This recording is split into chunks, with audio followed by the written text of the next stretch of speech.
İslami İlimler 4. sınıf öğrencisiyim. Allah nasip ederse bu sene KPSS'ye gireceğiz. Yalnız daha önce üniversite hazırlık sürecinde de yaşadığımız bir sıkıntı var ki bu da sınav ücretleridir. Üniversite hazırlık sürecinde de biz bu sıkıntıyı yaşadık. Ücretler çoktur. Ne kadar dile getirildiyse de halen bu sıkıntı devam etmektedir. Bugün de maalesef yaşadığımız sıkıntılardan bir tanesi bu ücretlerin fazla gelmesi. Şimdi bizler öğrenciyiz, işsiziz, durumumuz yok. Yani verilen burs da gerçekten bir karşılık niyetine verilen burs da işimizi görmüyor. Burada devletten beklentimiz bunun en asgari düzeye indirilmesidir.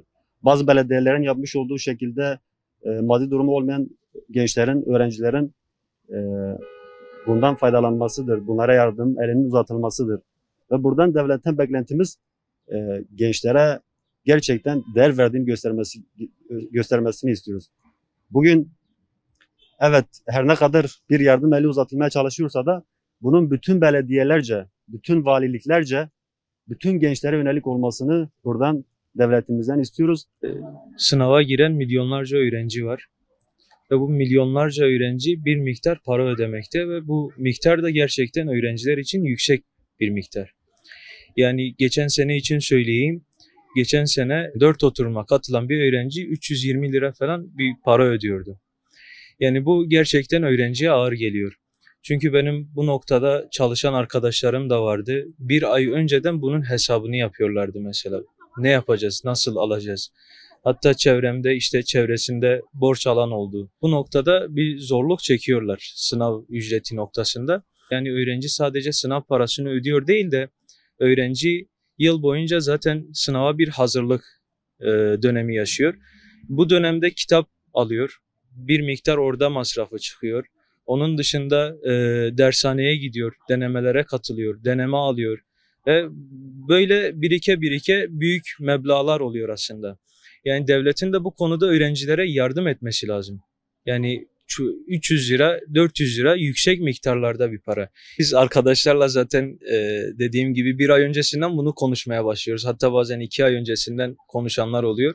Yani nasıl ödeyeceğiz? O parayı nasıl ödeyeceğiz? Sonuçta kiminin bursu vardır, kiminin bursu yoktur. Kamu personeli seçme sınavı zaten kamuya personel alma sınavıdır. Yani girenlerin çoğu işsizdir. Girenlerin çoğu zaten üniversiteyi bitirmiş, ekstra olarak hazırlığa kalmış öğrencilerdir. Yani bu noktada sıkıntı oluyor. Aynı zamanda bunlar tek sınava da girmiyor. Yani bunun ALES'i var. Onun dışında ÖSYM'nin yaptığı diğer sınavlar var, YDS var. Şimdi bunları biriktirdiğin zaman gerçekten çok büyük paralar oluyor. Araştırma ve Trafik Hizmetleri Bölümü 2. sınıf öğrencisiyim. ÖSYM'nin yaptığı sınavların çoğunda yüksek bir miktar sınav girişi var. Ve bu da öğrencilerin belki hayalleri olan çoğu gencin bu sınava girmesi için belki bir umuttur, belki bir hayata atılmadır, bir memur olma gibi bir hayali vardır. Bu sınav ücretleri bu öğrencilerin çoğu hayalini yıkıyor. Belki sınav ücretini veremeyen kardeşlerimiz vardır. Bu sınavda pandemi süreci var. Pandemi süreciyle birlikte çalışma oranı yok.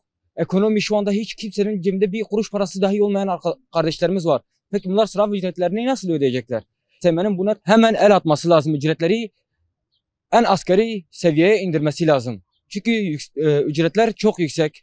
Sınava giremeyen değerli kardeşlerimiz için valilikler tarafından, belediyeler tarafından sınav ücretini ödemeyen kardeşlerimize yardım elini uzatmaları gerekiyor. Bunun örnekleri çoğu illerimizde var. Bu her ile yayılabilir. 2019 beden eğitimi mezunuyum. Bu sınava ikinci girişim olacak. Sınav ücreti hakkında geçen sene zaten yüksekti. Bu sene de daha çok arttı. Bu artmaların neticesinde yani devletin, belediyelerin veya birçok kurumun buna destek olması gerekiyor. Bizler de hep KPSS sürecinin çalışmaları olduğu için biz çalışmıyoruz.